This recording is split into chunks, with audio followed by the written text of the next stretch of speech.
नाजरीन, सिंध के बाद अब रावलपिंडी में भी दूध देने वाले जानवरों में गांठ और फोड़े वाली बीमारी लंपी स्किन डिजीज़ फैल चुकी है।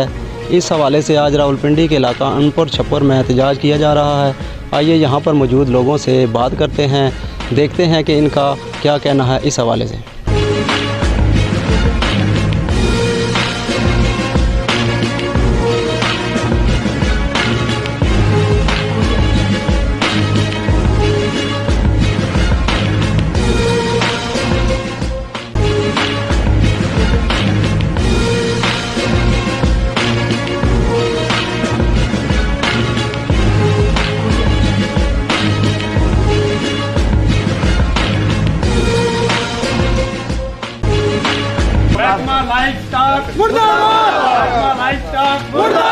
डॉक्टर तोला डॉक्टर अफ्ताब तोला महकमा लाइफ स्टॉक जनाब अडियाला न्यूज़ तो जितने मेहमान आए साड़ी आवाज़ उठाने वास्ते इन्होंने बहुत शुक्रिया। तो साढ़े को जड़ा अस्पताल है सरकारी अस्पताल है, महकमे की तरफों इसनों जगह भी मिली है, अस्पताल की बिल्डिंग बनी है। जिस टाइम जाओ उत्थे डॉक्टर मौजूद नहीं होना, उत्थे एक ही बंदा वे सानू पता लगा है कोई है डॉक्टर नहीं है वैक्सीनेटर, उसका नाम अफ्ताब डोला है। कोई बंदा भी उसनों अगर लैके आंदा है अपना जानवर चैकअप करांदा है, पहली गल तो वो आंदा ही नहीं। 6-6 कालां उसनों कीतियां जानियां, वो आंदा ही नहीं। अगर वो आ जाए बिलफार्ज प्राइवेट फीस ले रहा है, एक इंजैक्शन लाने ना जरा एवरटैक इंजैक्शन है जिसकी पूरी 50 ml दी वाइल वो 1100 रुपये नहीं मिलती है, वो 3 cc लाने का 500 रुपया ले रहा है। और पूरे ग्रां दे साढ़े कोल तकरीबन 15 बंदियां दे मौके दियां वीडियो मौजूद हैं मेरे कोल, जिस बंदियां कोलों पैसे लै रहा है। एक दफ़ा वो साढ़े इत्थे हफ्ते ग्रां दे अजीज़ हैं, उन्होंने जानवर देखण गए, उत्थे उस कहा जी मैं सरकारी डॉक्टर हाँ, तुसी मेरा क्या कर सकते हो। हालांकि इतनी बीमारी होने के बावजूद इतने लोगों ने जानवर ज़ाया हो रहे हैं। एक साढ़े भाई हैं, उन्होंने 2 जानवर ज़ाया हो गए, बजाते खुद साढ़े 4 जानवर ज़ाया हो गए, 6 जानवर साढ़े लम्बे पे हैं। लेकिन उस डॉक्टर ने इतनी नाए लिए, वो बिल्कुल देखण नहीं आना, कोई चैकअप नहीं कर रहा, कोई कुछ नहीं कर रहा। और जिस टाइम उसको जाते हैं वो कहता है कि मेरे को कोई दवाई नहीं, कोई कुछ। इस बंदे अज दिन तक किसी बंदे नूं कोई सरकारी दवाई नहीं दी, जिस कोल भी जाता है पैसे लैंदा है और बकायदा है प्राइवेट काम कर रहा है। साडी महकमे अगे इल्तजाव है कि असीं लोग ज़मींदार हाँ, असां ने सिर्फ माल जानवर हैं, इस तो इलावा साढ़े कोई बिजनेस नहीं, कोई कारोबार नहीं। अगर ये जानवर भी साढ़े ज़ाया हो जाए असीं किस कोल जाइए। मेरे 2 जानवर ज़ाया हुए ने और हीरामन मेरा नाम है, और कोई मदद की जाए। 2 जानवर ज़ाया हुए, 2 जानवर। महकमा लाइफ स्टॉक ने हॉस्पिटल बने हो तकरीबन 10 तो 12 साल हो गए, 15 साल हो गए ना। आज तक इस हॉस्पिटल कोई प्रॉपर कोई डॉक्टर नहीं है, वैक्सीनेटर ही आ रहे हैं, ना कोई बुनियादी सहूलतां इस हॉस्पिटल। जेड़े भी डॉक्टर है उसको पूछो दवाई है कि ना जी दवाई नहीं है, गवर्नमेंट दवाई नहीं दे रही। हुण मौजूदा जड़ा वैक्सीनेटर है कि है अफ्ताब डोला, इस नाल 3 तो 4 दफ़ा साड़ी मुलाकात हुई। हुण 2 भाई ने जानवर मर गए, 9 गांधियां 6 जानवर, मोदिया गांधियां, नकड़ाली, मियाँ अहमदा, पूरे इलाके के अंदर इतनी अमवात हुई है जानवरां नी। साड़ा बैंक बैलेंस ही है जानवर है, साड़ा बैंक बैलेंस ही जानवर है। याद रख ना जिम्मेदार है अस साढ़े केड़ी होर जड़ा ना सर्विसां करने साढ़े, तो गवर्नमेंट कोई तवज्जो नहीं दे रही।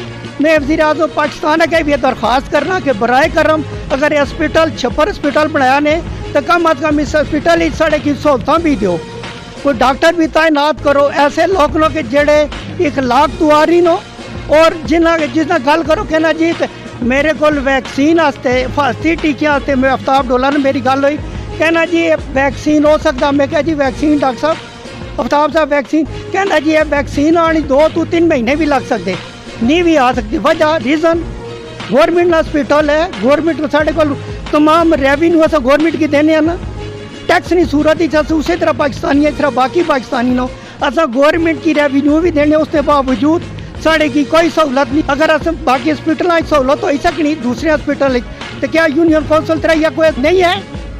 हर लिहाज नाल अस गवर्नमेंट आस्ते कल जिस वक्त कोई मौका ना गवर्नमेंट सन क्या करनी फ्रंट उत्ते आने। अगर कि सहूलत ना मौका तो साढ़े भी गवर्नमेंट कोई साढ़े कुछ फैसिलिटेट करे ना, गवर्नमेंट कोई फैसिलिटेट नहीं कर रही, ना वफाक की तरफों आ रहा, ना पंजाब की तरफों आ रहा, और ना महकमा लाइफ स्टॉक बिल्कुल बेयारों मददगार छोड़े आया।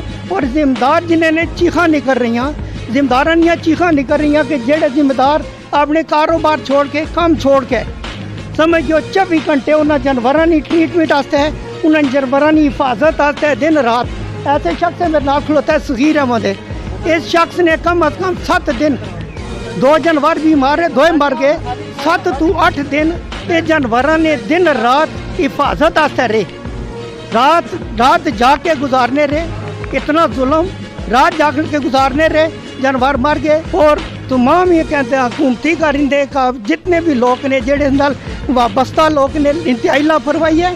और असा जिम्मेदारा ने जितना करोड़ों रुपया का नुकसान है। ऐसे ऐसे बैल लोग 3-3 लाख रुपये ने बैल ने जेड़े दौड़न वाले नकड़ाली मोदे है, दौड़न वाला बैल सी 3 लाख रुपये का बैल सी, दौड़ की इसने गंगाल उत्ते मेला होना और सोना है, वो मर गया वै।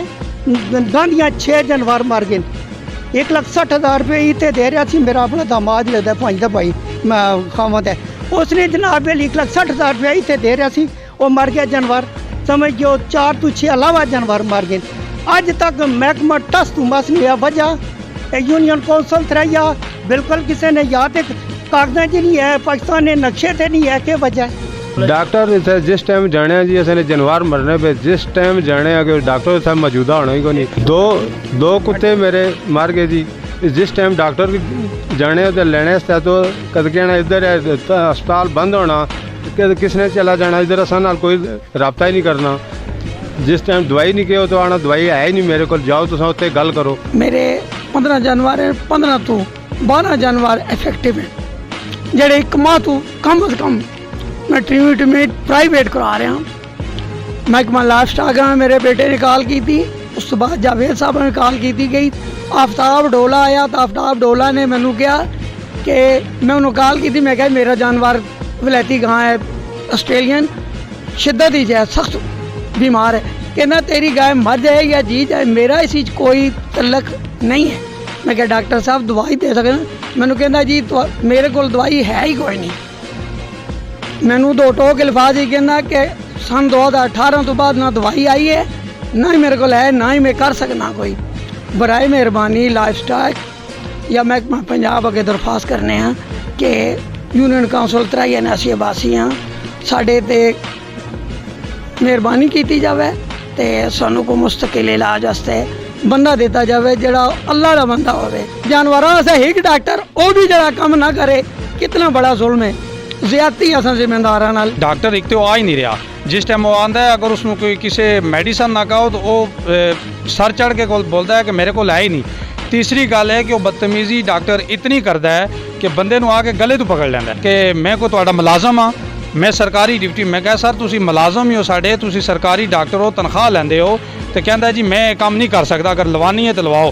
फिर साड़ा उन्हां नाल काफ़ी हाथापाई होने लगी। फिर बजुर्ग आए सन और इत्थे बंदे सन, उन्हें बचा लिया। तो साड़ी रिक्वेस्ट है डॉक्टर साहब नूं कहो एक तो मेहरबानी करो आंदे नहीं हो, अगर आंदे हो तो दूसरा इत्थे ज़मींदार लोगों नाल झगड़ा कर दो। तीसरी गल है कि एक छोटा सा इंजैक्शन लाने वास्ते उस बंदे का 500 रुपया फीस है जी। जड़ा मैन पॉइंट है वो टोटल जड़ा नॉर्मल उसकी फीस है ना, इंजैक्शन भी अपना दियो तो 500 रुपया उसनू फीस दियो, सिरिंज भी अपनी दियो तो 500 रुपया उसनू फीस दियो। ये बंदा नालायक है, बेहद नालायक है, सानू ये बंदा नहीं चाहिए। बराए मेहरबानी महकमे के रिक्वेस्ट है कि सानू अच्छा जा डॉक्टर कोई वैक्सीनेटर कोई सानू पूरा अमला दियो। चौंतरा अस्पताल ही तुसी चले जाओ, 50 रुपये ना नस्ल कशी का इंजैक्शन हो रखने। ये बंदा 2500 रुपया फीस लै रहा है। साढ़े घर के चाचा जाद भाई की गाय उसनू 2500 रुपया लैके वो गाय सूईए उसनू इंजैक्शन इस देसी रखा, गाय सूईए साहीवाल बच्चा दे दिता। कहता जी इसी मैं क्या करा। सर साड़ी रिक्वेस्ट है इस डॉक्टर ते बिलखसूस महकमा कार्रवाई करे और सानू को अच्छा जा डॉक्टर और वैक्सीनेटर दे। जंगल मारा बहुत रोड़ा है, पर इतनी बीमारी आई तो डॉक्टर असा की पैसे तो नहीं जुलती कभी जुलने दे, तो दवाइयाँ कोई भी नहीं सही दे रहे। मेरी अपनी गां 2 लाख नहीं सी फौत हो गई है ना, दिहाड़ियाँ डॉक्टर दवाइयाँ देना रहा, टीके भी लेकिन नहीं पता नहीं 2 नंबर नौ या क्या। एक मेरे को 50 मिलाया बोतल वो एक्सपायर सी छिड़के दी है जी, वो 2020 नहीं हुई एक्सपायर हो, लेकिन वो दिती डॉक्टर पे ठीक है दियो जी। और परेशान हो सरकारी ये बंद है रहने को नशा जी। ये तो अल्लाह ने बंदे होना कहना है दौरे पर ये तो नोट कट्ठे कर रहा सही। नाजरीन अहल इलाका का कहना है कि मुतल्लिका हुकाम को चाहिए कि जो जानवर बीमार हैं इनके लिए फौरी तौर पर वैक्सीनेशन का अमल शुरू किया जाए। साथी रिपोर्टर मलक मज़हर हुसैन के साथ फ़हीम अख्तर आजा, अडयाला न्यूज़, रावलपिंडी।